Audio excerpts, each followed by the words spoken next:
So Motorpsycho are a band from Norway. They were formed in 1989 and they're still going. They can be described sometimes as progressive or psychedelic rock, but they're basically no fixed genre. They incorporate lots of different genres in their styles. They're generally thought of as being somewhat on the arty side, slash intelligent side of music, which means that some of their music's a bit challenging. And they've made loads and loads of albums, and it depends on how you count them as to how many you count, how many you say that is, but they've used several different names, or they've done some in collaboration with others. They've done quite a few live albums, and they haven't been hugely commercially successful. Hi, my name's Dan. So this was the fourth studio album by Motorpsycho, and it's pretty long. It's 97 minutes long, and it's three LPs or two CDs, and that's the standard version. There is a four CD version, which presumably is a lot longer. It's my first time listening to this album. I previously reviewed way back one of the first video reviews I did was of Demon Box, one of their other albums, and I didn't like that much at that point. So I think there was a chance that I somewhat dismissed this before listening to it and wasn't really listening properly first time through. I started to pay more attention towards the end, and I've listened more carefully my second listen through.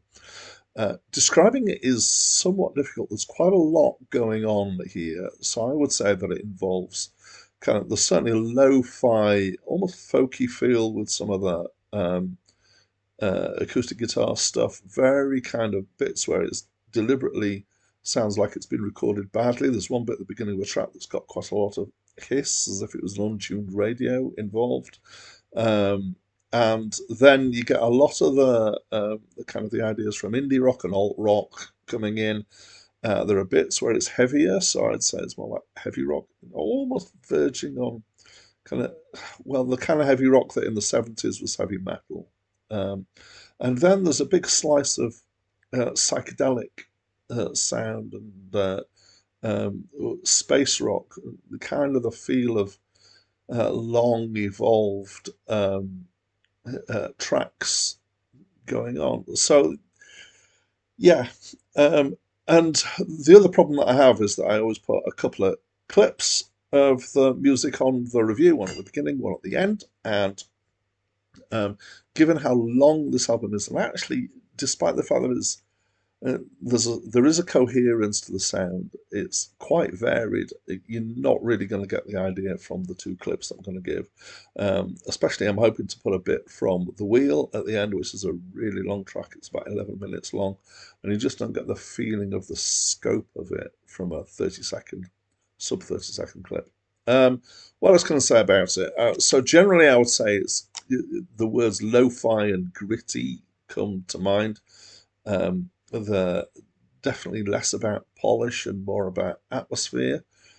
Sometimes the vocals are quite distorted or quite distant or sound like they're through a megaphone, which is a thing that some people do. As I said, some of these tracks are quite long. The Wheel was my favourite track. It's a very heavy groove to it, but it's a nice groove, and it's got, again, I'm using the term space rock here, which is it's got this feel of something that's just long and rolling and evolving as it goes on, which is something that kind of came through in the 70s, particularly through from kraut rock, but also some progressive rock.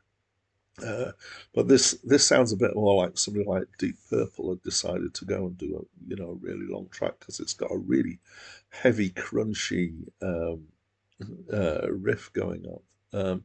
But it's quite it's got that kind of psychedelic feel to it as well. There's a sound on it that sounds really like so there was a Pink Floyd used like a fairly iconic sound of a kind of ping, a watery ping, in one of their tracks, Echoes, which is on, I think, Metal. Um, and I've read things that say that they created it at the time and have never been able to create the same sound since. And it sounds like this might be a slowed down or a brought down in pitch sample of that sound, but it's a similar thing is going on in that. I know it's strange to pick out one tiny sound, but it was very reminiscent of that for me.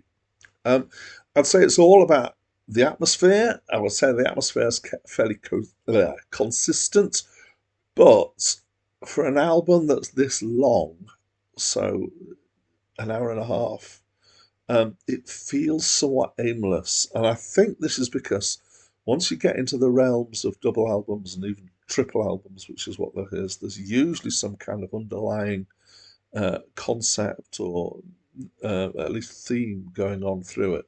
And I can't detect anything in this. It just still feels like a load of songs slash tracks just put together.